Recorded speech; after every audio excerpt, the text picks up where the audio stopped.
Yo, halo semuanya, balik lagi bersama gue Made dalam konten belajar tentang apapun, dari manapun dan kapanpun. Pada konten kali ini, gue hanya ingin memaparkan kepada kalian semua, mungkin penting gak penting, tapi faktanya karena hal sekecil ini, itu bisa berdampak besar seperti kejadian kemarin, demonstrasi besar-besaran ke anggota DPR yang sampai chaos, hingga pada akhirnya sampai ada korban yang meninggal karena hal kecil ini. Hal yang gue maksud adalah komunikasi, baik secara verbal ataupun non-verbal. Ya mungkin ini dianggapnya remeh ya sama banyak orang gitu, penting gak penting gitu, skill komunikasi itu penting gak penting, tapi faktanya banyak kejadian besar terjadi yang tadinya kecil tiba-tiba kesiram bensin, akhirnya membesar apinya kemana-mana. Itu cuma karena komunikasi. Gue bedah ya, dari tragedi DPR kemarin itu mutlak permasalahannya komunikasi. Ada yang menjelaskan tunjangan rumah nggak jelas hitung-hitungannya, sampai bilang nombok 50 juta per bulan itu kurang.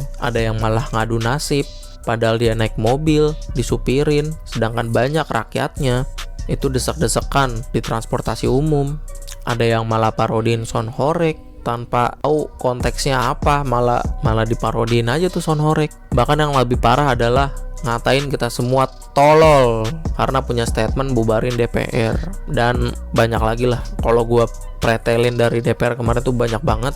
Intinya komunikasinya berantakan, tim PR dari DPR tuh berantakan, padahal beliau-beliau ini, mereka semua yang ada di sana itu adalah representatif dari masyarakat, dari kita semua gitu, yang memang harusnya bisa melayani kita lebih baik lagi, bisa memberikan informasi lebih akurat lagi, lebih jelas lagi, tidak ada timpangan informasi dari satu orang ke orang lainnya gitu ya. Tapi malah direspon ya begitu, komunikasinya nggak bagus. Atau contoh lainnya deh ya, seberapa penting sih sebenarnya komunikasi gitu kan. Contoh lainnya dari ranah kecil aja. Misalkan lu punya pacar gitu, tiba-tiba salah persepsi aja, salah makna aja, mislearning aja, miskomunikasi aja. Misalkan si cewek ngomong A, si cowok nangkep B, udah, ntar malah jadi C tuh informasinya tuh. Sesimpel misalkan kayak di chattingan gitu ya, sebuah pertanyaan tapi kagak ada tanda tanyanya, akhirnya dianggapnya sebagai pernyataan. Itu kan simple ya. Kayak kita dari SD udah diajarin tanda baca ya kan, penggunaan huruf kapital yang tepat itu di mana gitu kan, penggunaan tanda baca ini untuk apa dan lain sebagainya. Tapi ya faktanya simple, yang diremehkan gitu, karena banyak orang yang masih cuek aja kalau chattingan, kagak peduli tuh tanda baca, huruf kapital, kagak peduli. Bahkan lebih dongonya lagi tuh di TikTok, waktu itu pernah ada tren, ada kriteria typing ganteng, kriteria typing cakep gitu, itu ya udah lama. Kalau yang ganteng tuh harus begini typingnya, nggak boleh begitu.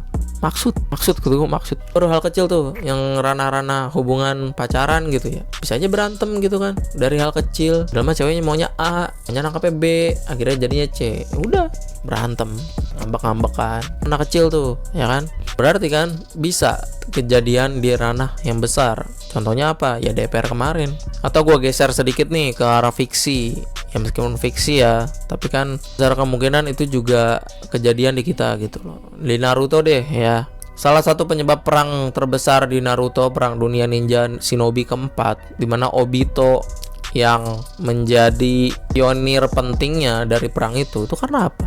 Salah satu alasan utamanya adalah karena dia salah mencerna informasi dari apa yang dia lihat.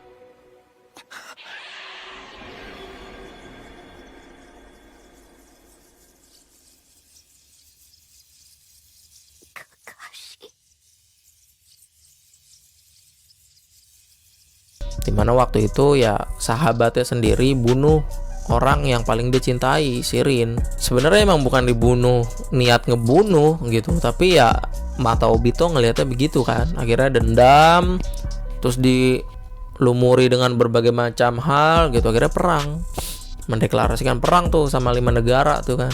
Ya udah kira perang, korbannya banyak gitu-gitulah. Itu ranah fiksi, lagi-lagi ranah fiksi yang memang agak nggak masuk akal, tapi ya bisa aja kejadian kan.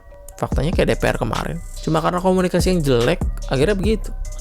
Dan cuma karena dari awal tidak nyamperin kita sebagai masyarakat, soan, ngobrol, ya begitu. Terus kemana-mana, udah hampir darurat militer juga, hingga pada akhirnya ada korban jiwa yang meninggal. Karena apa? Komunikasinya jelek. Atau contoh lain deh ya, dari fenomena kejadian yang pernah ada gitu ya, Timothy Ronald, yang memang dari awal kontroversi sih ya, kontroversi gitu. Pokoknya semua orang kan dibilang goblok sama dia.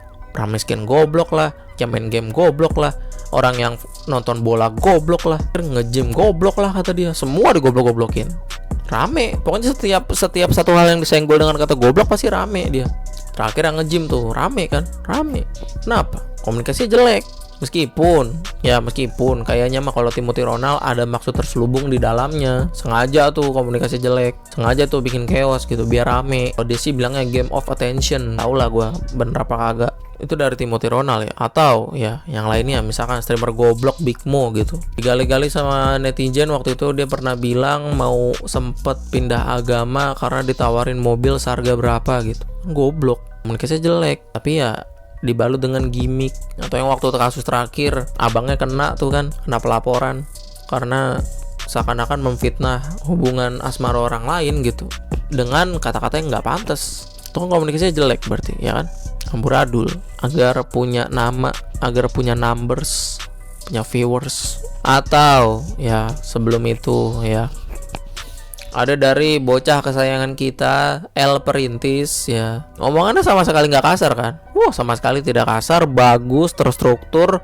jelas ya kan? Ada makna positif di dalamnya gitu kan. Tapi kok rame dihujat kenapa? Karena dia tidak merasakan jadi perintis.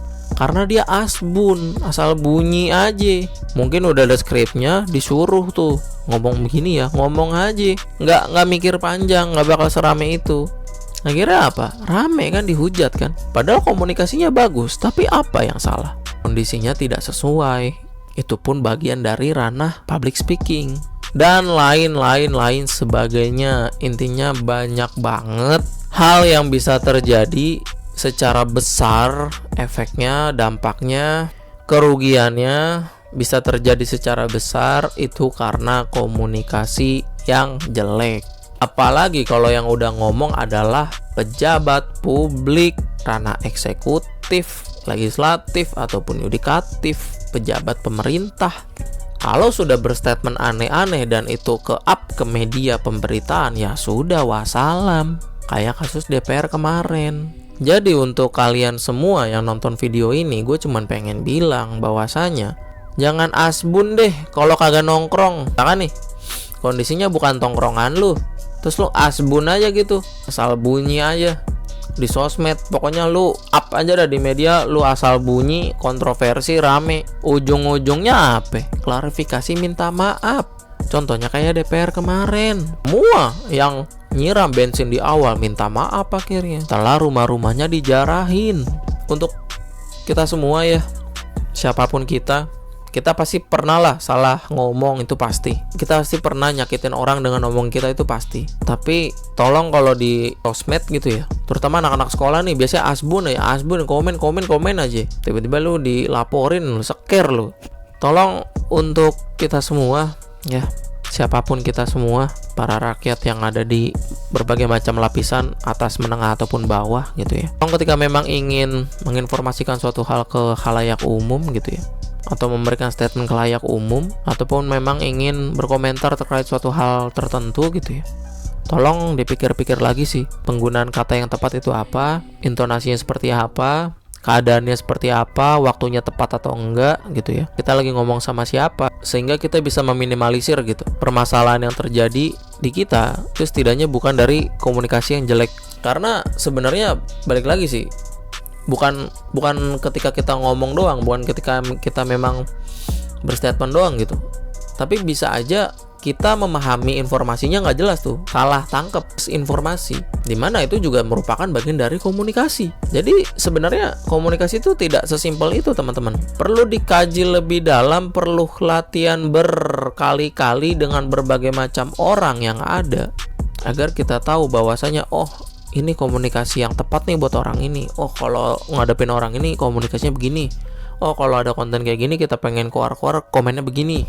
Oh kalau mau ngomentarin suatu hal tertentu dengan sosok yang kayak gini, kita kayak gini, kayak gitu-gitulah. Jadi nggak bisa sembarang untuk asbun aja ketika memang ingin berkomunikasi. Itu aja konten belajar bareng gua terkait komunikasi ya. Kayaknya next untuk pembahasan komunikasi yang efektif, gue akan sharing aja di video gue yang lain gitu ya, berdasarkan pengalaman gue pribadi, berdasarkan memang apa yang diajarkan di kampus, karena kan gue anak ilkom nih ya, meskipun di ranah kolam yang kecil gitu, tapi setidaknya ada pembelajaran yang bisa gue dapetin di sana gitu terkait komunikasi. Itu mungkin di next video aja. Semoga video gue kali ini bermanfaat, dan jika kalian suka dengan konten kayak gini, silahkan like, komen, juga subscribe channel ini agar agar kita setidaknya bisa berkembang bareng, setidaknya 0,01% di setiap harinya. Gue Made Harga pamit, salam positif.